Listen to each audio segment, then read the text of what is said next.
Welcome back to The Explainer. So today, we're actually diving right into the rubble of the fallen Roman Empire to figure out how the foundations of the modern Western world were built. I mean, we're looking at a massive stretch of time here to see how geography, institutions, and beliefs completely collided to create the Europe we know today. Let's get into it.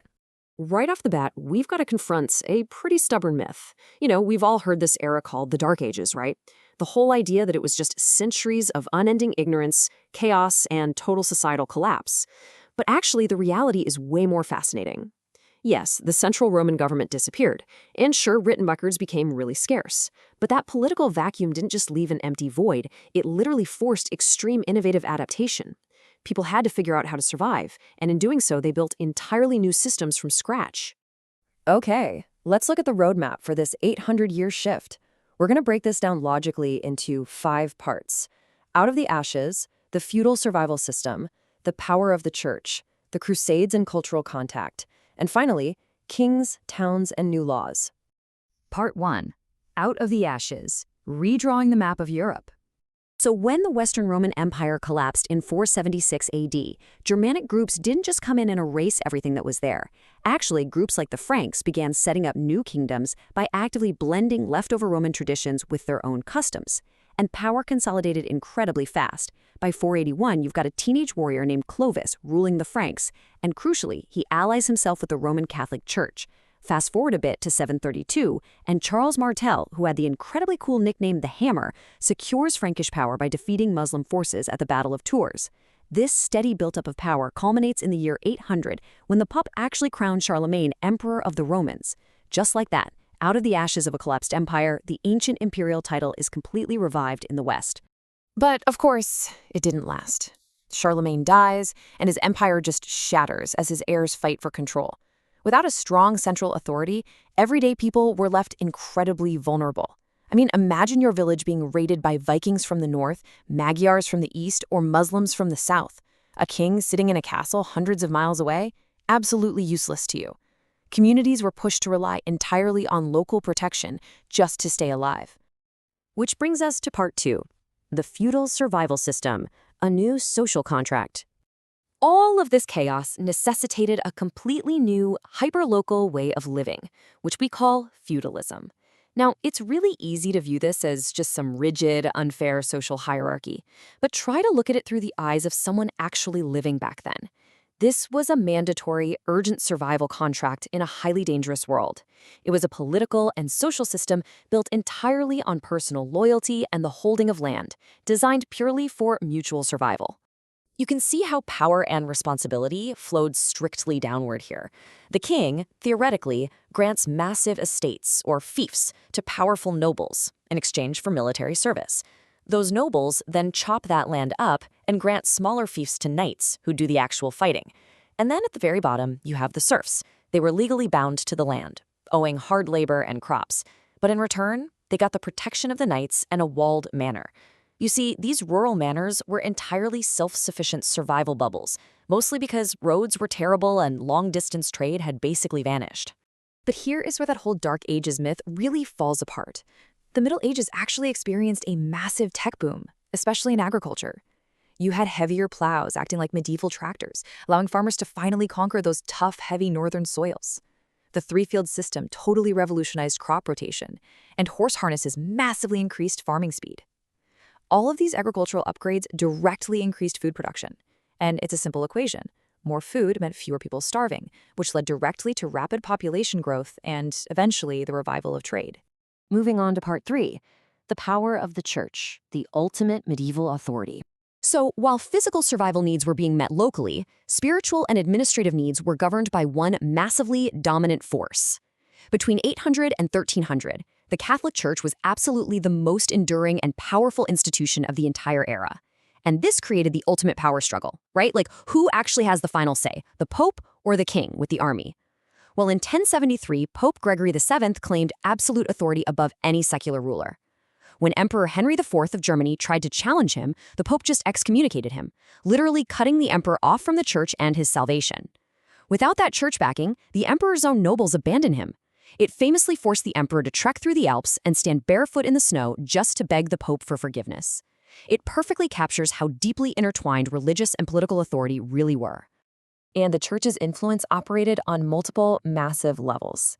On one hand, it was an earthly economic powerhouse. They controlled huge amounts of land wealth by 1050 and funded these multi-generational cathedral construction projects. Yet, simultaneously, it was basically the sole preserver of education and charity. You had monks and monasteries meticulously copying and preserving Latin texts and classical knowledge, while the church actively sponsored the very first early universities in cities like Paris and Oxford. Now, out of those early universities came some incredibly groundbreaking intellectual shifts. The philosopher Thomas Aquinas championed this concept of natural law, essentially trying to harmonize Christian faith with the ancient philosophy of Aristotle. He argued that certain rights and wrongs can be known by all people through rational reflection. This was a hugely powerful idea, that logic and reason reveal universal moral truths built right into the universe. And honestly, it would go on to shape modern European legal and political thought for centuries to come. Okay, part 4, the Crusades and cultural contact, expansion and conflict.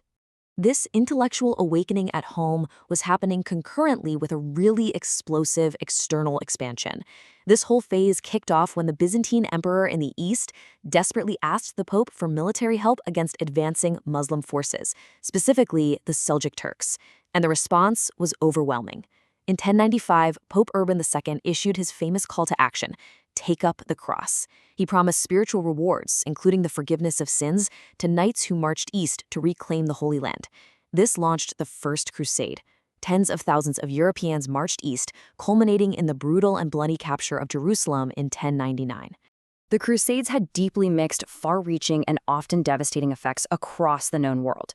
For European knights, it was a source of religious enthusiasm and personal glory.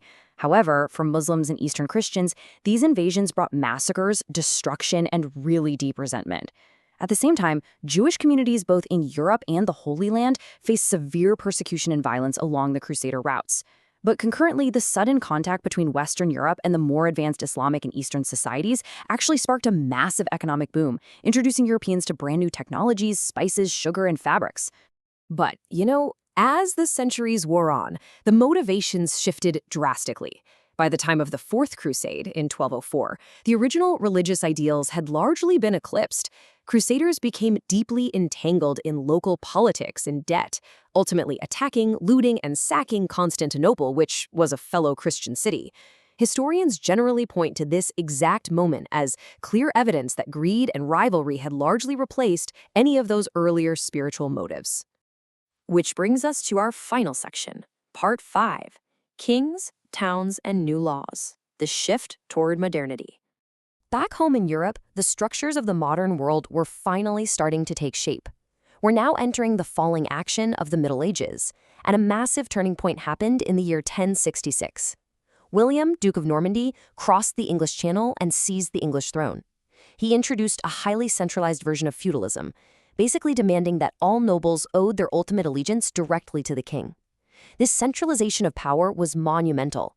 It laid the direct groundwork for royal courts, common law, and eventually representative institutions like parliament.